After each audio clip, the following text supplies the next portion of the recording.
Today's installment of the Master Plan, we're going to be talking about the preschool. Our church has been asking the same questions that many other churches ask. We've been asking, we have a very big preschool. Why is it then that over the years, few families have come into our church through the preschool? Now, many would assume that the preschool is a great feeder program to bring young families into any church. So if we have so many young families coming to our church every single day throughout the week, Monday through Friday, then why are these same families not attending on Sunday morning?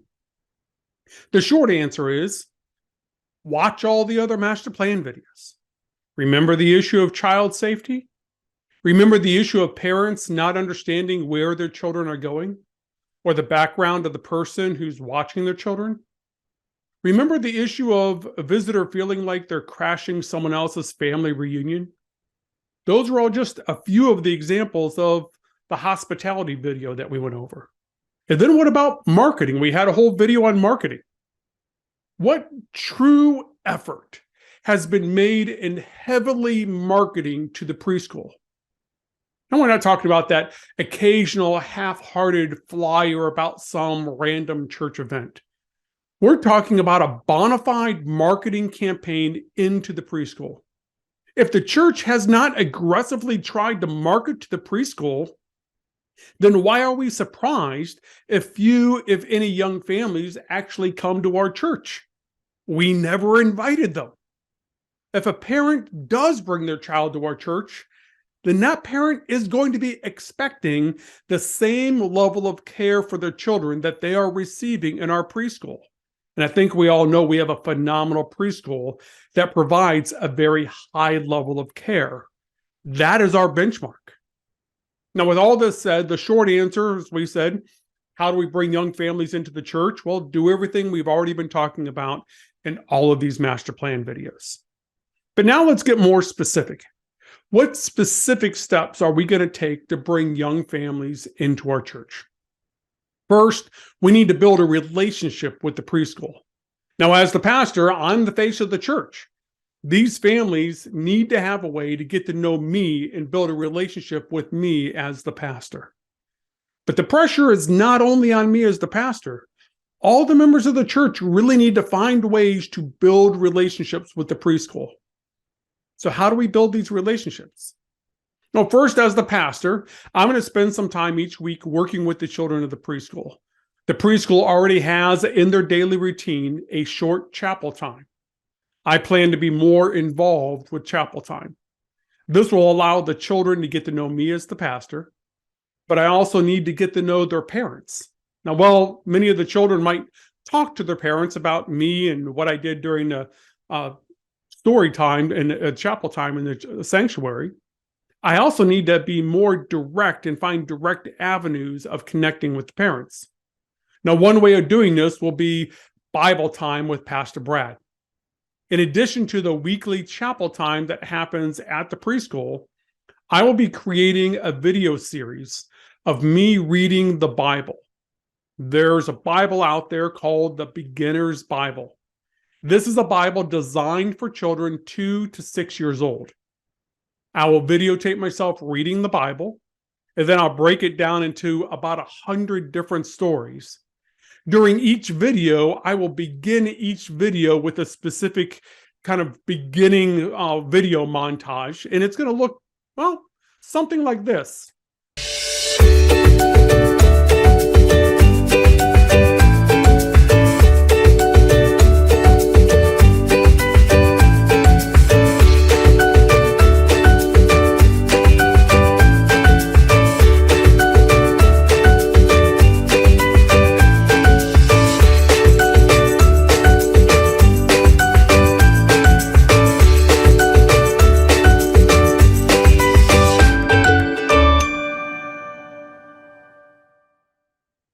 After this intro video, I will read the Bible and present that week's lesson. And then every single video will also close with me inviting the parents and the children to join us for worship on Sunday morning. So the ending of each one of these videos will look something like this. Well, thank you for joining me for Bible Time with Pastor Brad. I want to remind you, right across the street from the preschool, we have a church. So you are invited to come. 10 o'clock Sunday morning is our worship time. If you'd like to learn more about our church, go to windermereunion.org, follow us on Facebook, or follow any of the links below to learn more. Hope to see you this Sunday. The preschool will send a weekly email out to the parents with a link to these weekly Bible readings with the pastor. And these weekly Bible readings will be posted on YouTube, so they'll just be linked to that YouTube video. It is important that these emails come from the preschool, that the preschool is inviting the parents, because the parents will be more likely to open the email and maybe view the video if it comes from the preschool. When the parents watch the weekly videos with their children, they will get to know me as the pastor of Windermere Union Church. It also provides people with a way to just learn what kind of a person I am, my personality, my, just style, my behavior. It's true. It's been proven that just by watching a video on YouTube, if you follow someone and you're watching them over and over again, the same person, people build a relationship with people on YouTube. They feel like they have gotten to know the person. They've built a relationship even with someone in a one-directional way through a video. They feel like they're friends with that person. It's a proven fact. In addition to chapel time and the Bible time videos, our church is also going to be more visible at preschool events. If there's a major event at our church, we should see it as a ministry of the church to be out in force, serving the preschool. Just like Sunday morning hospitality, we should have a high level of hospitality for our preschool events being held at the church. We can have greeters at the door. We can provide snacks and drinks. We can find different creative ways to be supportive to all of the events of the preschool that happen here at the church. Another thing that will happen this fall is I will design a Bible study geared towards the parents of the preschoolers. I'll host a fall Bible study focused on women of the Bible. This Bible study will begin when children are dropped off at the preschool. This will be another way for the parents to get to know me as the pastor. The Bible study will be open for anyone who wants to attend, so anyone from the church can come to these Bible studies, but obviously it's strategically geared towards the parents of the preschoolers. Once we build the relationship with the preschool, once we do everything that we talked about in all those previous master plan videos, then we can begin truly inviting the preschool families to our church. This fall, we plan to have a fun month of a children's worship services throughout the month of October. Beginning on October 8th, we're going to leave World Communion Sunday as World Communion Sunday, but on October 8th, we're going to have Blue Hair Sunday. This is where we're going to challenge the 240 students of the preschool that if we can get just 30 kids in church on October 8th, then Pastor Brad will dye his hair blue during the worship service. Then during the children's time, we'll spray the blue Halloween hair paint on my hair. Then I'll somehow work that crazy event into a topic of a sermon.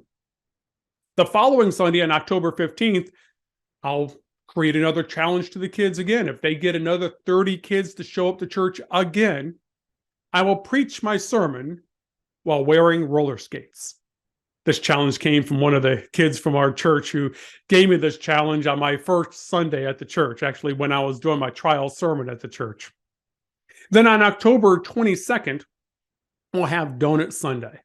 This will just be a fun celebration where the children can have donuts during the children's church time, and the adults will, of course, have donuts available for them after church.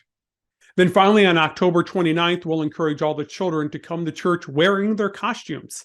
And we'll have a costume parade for the children. And after church, we'll have in the parking lot a trunk or treat. The reason the month of October will be so important for these big events is because of our aging church. I know people, again, don't like me pointing out the aging church, but we have to be honest with who we are at this point. If one new family, young family, comes into our church on Sunday morning and they look around, they'll see the demographics don't really match their family. It's an older demographic. But if we challenge 30 kids to come to church on the same day, then these families will be surrounded by other young families. And they won't necessarily be thinking or realizing that everyone is a first-time visitor. But they will look around and they'll see a demographic that fits their demographic. They'll see other young families. And if we repeat this experience week after week throughout the month of October, then we're going to have a much higher likelihood that families will stick around in the future. We'll have a feel of a young family church through the month of October. At least that's our plan. Now, will all these crazy antics work? Well, the short answer is, well, we will not know until we try. I will say from past experience that we should have some pretty good success with this. But we do need to put these successes in perspective. Just because we have 30 kids come to see my hair get dyed blue does not mean that we're going to have 30 kids in our worship service in November when nothing really big and crazy is going on. The reality number, the goal for our church through this whole event should be about 1 to 3 new preschool families joining the life of the church, coming back through the month of November, coming back through December, and seeing them again in January. If we could attract just 3 new families through the month of October, 3 new families who stick around and continue worshiping in the month of November, this alone should increase our worship attendance by at least 10 people. Doesn't sound like a month much, but percentage-wise, that's a pretty good percentage, especially when you figure out we got those 10 people off of just a 1-month campaign. Now, what if we continue through 2024 doing events like this next fall when the preschool comes around, doing another month of children's, and we just slowly build 10 people here, 10 people there, and we just keep doing that and retaining these people? The church will grow and we will add young families, and the preschool will be a key part of that feeder program.